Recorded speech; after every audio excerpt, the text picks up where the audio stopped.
नमस्कार, जोहार। आप देख रहे हैं झारखंड स्वतंत्र खबर। हमारे साथ सामाजिक कार्यकर्ता बुद्धिजीवी लक्ष्मीनारायण मुंडा हैं और हम बात करेंगे कि झारखंड में आदिवासी खतरे में कैसे हैं।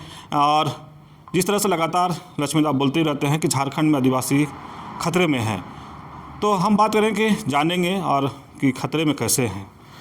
जोहार जोहार जोहार। दादा, लगातार आप एक बात रखते रहते हैं कि झारखंड में जो आदिवासी या देश का आदिवासी कहते हैं खतरे में है। कैसे खतरे में है, दर्शकों को जरा हम बताएंगे। देखिए, हम बार बार कहते हैं कि आदिवासी खतरे में या संकट में है, संकट में है। और सबसे अहम बात है, जब देश की महत्वपूर्ण पद राष्ट्रपति पद पर भी आदिवासी आसीन है। झारखंड जैसा स्टेट में भी आदिवासी मुख्यमंत्री हैं।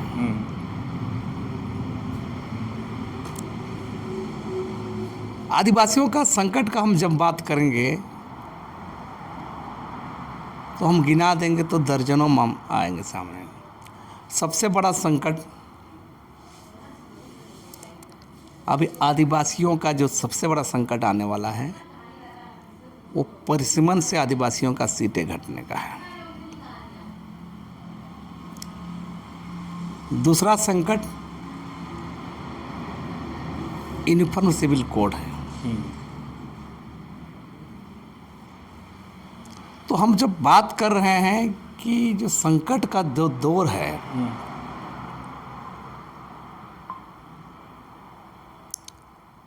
सबसे ज़्यादा मार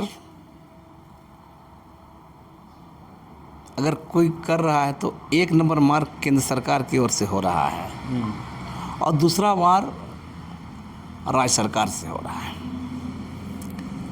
इस बात को इसलिए कह रहे हैं कि यूसीसी जैसे कानून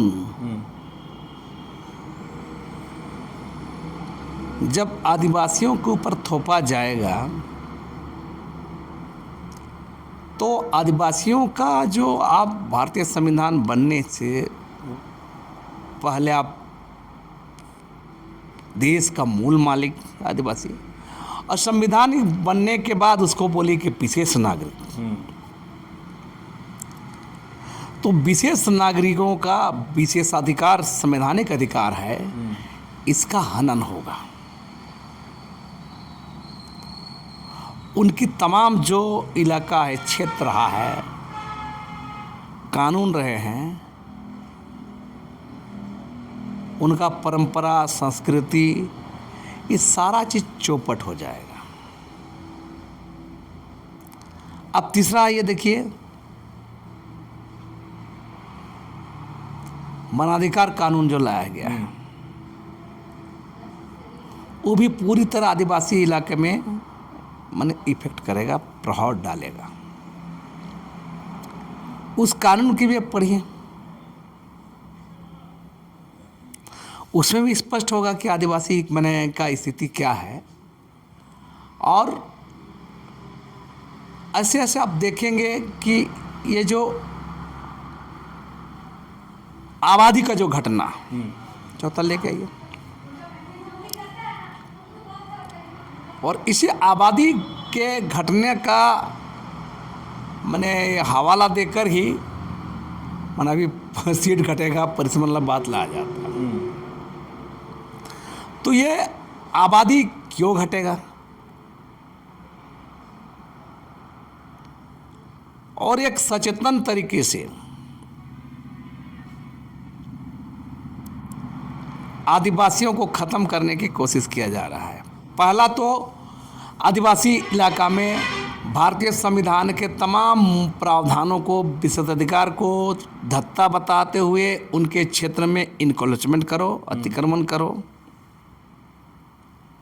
उनके ज़मीन कब्जा करो, उसका बेटी बहन कब्जा करो, उसके तमाम अधिकारों को धत्ता बताते हैं वहाँ पर एंट्री करो। दूसरा, सरकारी योजनाओं के द्वारा भी वहाँ पर अतिक्रमण करो, बाहरी आबादी को बसाओ, और यहाँ के जो आदिवासी जो लोग हैं, इन लोग दिल्ली, मुंबई, महानगर में फंसा हुआ है। तो काम करने जाएंगे, दाई काम करने जाएंगे, घरेलू नौकरानी काम करने जाएंगे, वहीं रह जाएंगे, है ना। कोई असम काम करने जाएंगे, कोई अरुणाचल जाएंगे। तो एक पूरा सचेतन तरीके से एक प्रयास है।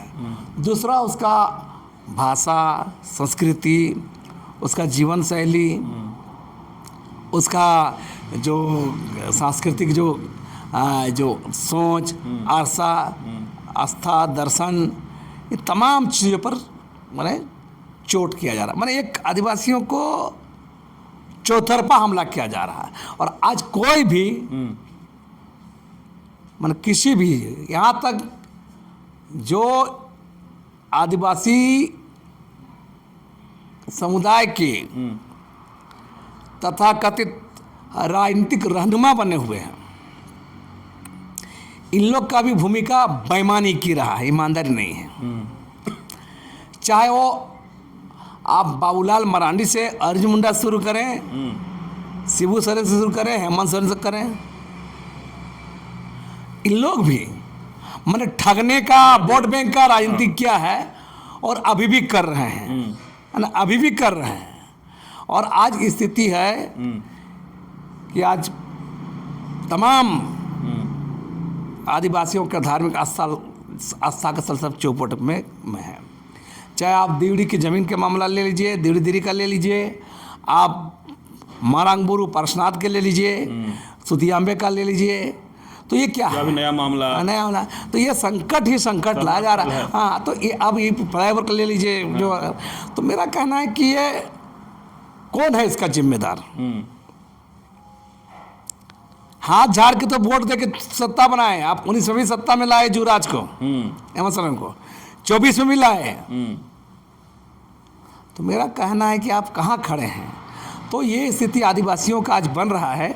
और हम कह रहे हैं कि जो परिस्थिति बन रही है कि आदिवासियों को चौतरफा संकट का सामना करना पड़ रहा है। लेकिन आप बोले कि आदिवासियों को ख़त्म करने वाला कौन लोग हैं, बताइए। हम तो बोल रहे हैं कि जो लोग बात बता रहे हैं, जो लोग अभी बोल रहे थे कि एक बात बार बार होता है, कौन ख़त्म कर रहे हैं? सिस्टम में ऐसा बना के रखा गया है।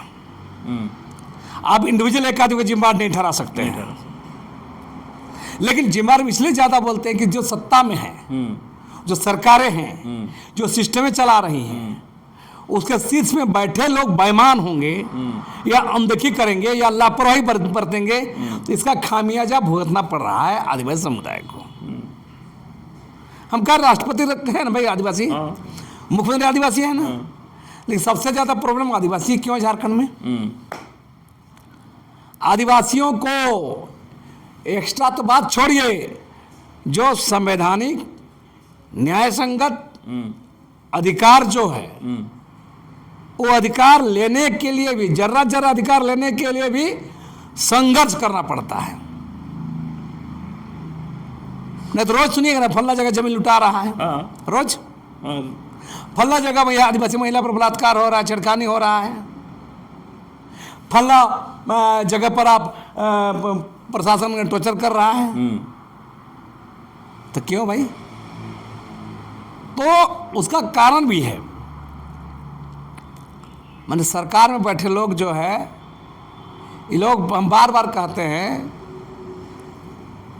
गांव घर में शिकार करने जाते हैं, बता तितर बटर को। तो बचपन में हम देखते थे, आज भी मेरे घर के आसपास अपना पुश्तैनी गांव में देखते हैं,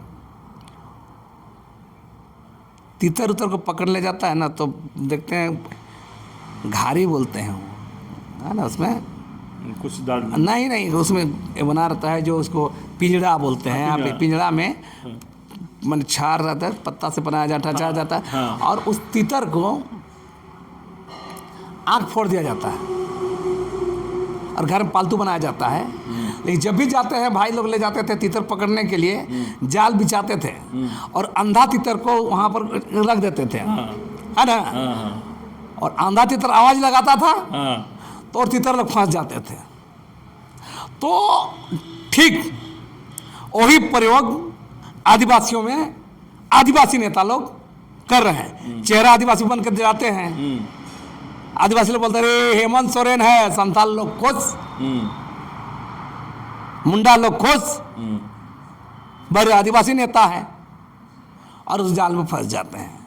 तो यही चल रहा है, वोट बैंक बनाओ, वोट लो, सरकार बनाओ, सरकार माल कमाओ और बड़ी बड़ी बातें करो, संविधान बचाने बात करो, अबुआ राज की बात करो, और ये चल रहा है। और मैं कह रहा हूँ ये लोग सारे लोग इसमें जिम्मेदार हैं। क्या हो रहा है, पैसा एक्ट का लेकर हाँ 29 जुलाई 2024 को पैसा एक्ट लागू करने का बात बोला है। अब 2025 होने जा रहा है, पैसा एक्ट नियमावली बनाने के लिए इतना खेल हो रहा है। क्या कहता है पैसा एक्ट, तो पैसा नियमावली बनाना है इस इलाका में। हाँ आप गौर कीजिए सरकार कितना मैंने गैर जिम्मेदार है। तो मेरा कहना है कि इस पर आप समझ सकते हैं। अभी बड़ी बात हो रहा था अडानी को लेकर, जो बड़े मैंने भाजपा का अडानी है, अंबानी है, अभी 1300 एकड़ जमीन अडानी को दिया गया ना, हेमंत सोरेन दिया ना। हाँ अभी तो गए थे अभी बिजनेस हाँ। में। तो मेरा कहना है कि सारा खेल सब हो रहा है, और ये पूरे मामला पर आप अगर यदि आप नहीं जानिएगा तो ये पूरा खेल इस पर चल रहा है। और कोई भी अभी डेमोग्राफी का सवाल जो बार बार आता है, हाँ डेमोग्राफी चेंज हो रहा है, तो डेमोग्राफी चेंज का कौन जिम्मेवार, ये भी सवाल आएगा। डेमोग्राफी, परिसीमन, पैसा एक्ट, ये सब एक दूसरे से पूरक है ना, एक दूसरे से पूरक है। और ये सारा इलाका का माने पूरा खेल है कि इस पर सवाल को झारखंड के आदिवासी समुदाय को इस पर सवाल करना चाहिए। 5वीं सूची क्षेत्र 244 का उल्लंघन का जिम्मेदार कौन है, माने करेगा कोई, भरेगा कोई, इसे जिम्मेदार आदिवासी समुदाय तो नहीं है। तो आप चौकीदार बन के क्यों हैं आप भाई, गवर्नर क्यों है, लाट साहब क्यों हैं? तो इस पर सवाल किया जाना चाहिए। और हम बार बार कहते हैं कि इस पूरे मामले में आदिवासियों का जो विशेष कानून है, इसको भी कभी संरक्षित करने का काम नहीं किया गया है। हम बता रांची में बहुत सारा जमीन का फैसला आदिवासी के पक्ष में है, SAR कोर्ट में। 4,000 नहीं, SAR कोर्ट है, 4,000 कोर्ट फैसला है। आज भी उसको आपको लगता है, मैंने बोल रहे हैं ना, आज से बोलेंगे तो 90 से फैसला SAR कोर्ट में अभी जीता हुआ आदिवासी का होगा। आज भी उसको दखलदानी नहीं हुआ है 55। क्यों भाई? वही अगर गैर आदिवासी वाले लोग का अगर होगा तो पूरा प्रशासन दखल करने जाएगा, फोर्स लगा के, SP से लेकर मैंने SDO, SP, DC सारा इन्वॉल्व हो जाएगा। और आदिवासियों का 20,000 कानून का कोई चक्कर नहीं। ST का भी यही मामला है। तो कुल मिला के आदिवासी मैंने बोलते हैं ना, हम लोग टंगा गए हैं। भाजपा निकलने के लिए तैयार है, आदिवासी सोचता है कि इंडिया गठबंधन का लोग मजे पच करेगा, ये लोग ठगने के लिए तैयार है। वो निकलने वाले तैयार है, ठग रहा है, अब जाए कहाँ आदिवासी। और यहाँ तो अभी चला है मैया योजना के नाम पर ठगो, है ना, नौकरी बाहर के लोगों को दे दो, कोयला बालू पत्थर सब बाहर के लोगों को दो, तमाम भ्रष्ट अधिकारियों को सब जगह बैठा दो। देखे ना पूजा सिंह को लाया गया निलंबन मुक्त करके, है वैसे ही देखे आदिवासी अफसर को फांसा भेज दिया गया, विजय मत्स्य टोपक को। ऐसे बहुत सारा मिलेंगे। तो आप समझ सकते हैं कि आप इस राज्य में माने आदिवासी लोग जितना जल्दी इस भ्रम से अपने आप को दूर कर लें कि हेमंत सोरेन न सगा है, न अपना है, न आदिवासी हितैषी है, ये ठगबाज है। और हम बोलेंगे इसको, आदिवासी समुदाय के ये कटप्पा है हेमंत सोरेन। चलिए बुद्धिजीवी लक्ष्मीनारायण मुंडा जी की बात सुन रहे थे। हम लोग बात शुरू किए थे कि आदिवासियों पर चौतरफा हमला या आदिवासियों पर संकट कैसे है।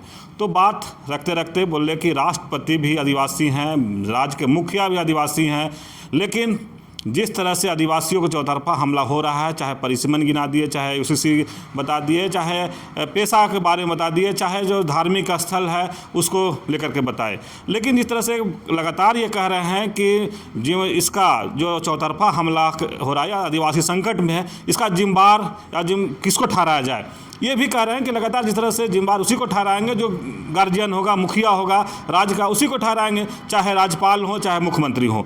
लेकिन जिस तरह से अनुसूचित क्षेत्र के मालिक राज्यपाल हैं, वो भी अपना कह रहे हैं कि सही ढंग से काम नहीं किए, इसलिए जहाँ तक डेमोग्राफी की बात भी किए कि डेमोग्राफी तो इसका जिम्मेदार कौन है। तो तमाम बात बस समझाने की कोशिश किए कि हम लोग आदिवासी जो हैं वो कैसे संकट में है, चौतरफा हमला कैसे हो रहा है। जब ये पूरा वीडियो को जब देखेंगे तो इनका जो समझाने का तरीका था बहुत अच्छा था और आप लोग भी समझने में बहुत आसान होगा। तो इसी तरह खबर को देखने के लिए आप झारखंड स्वतंत्र खबर से जुड़े रहिए। जोहार, नमस्कार।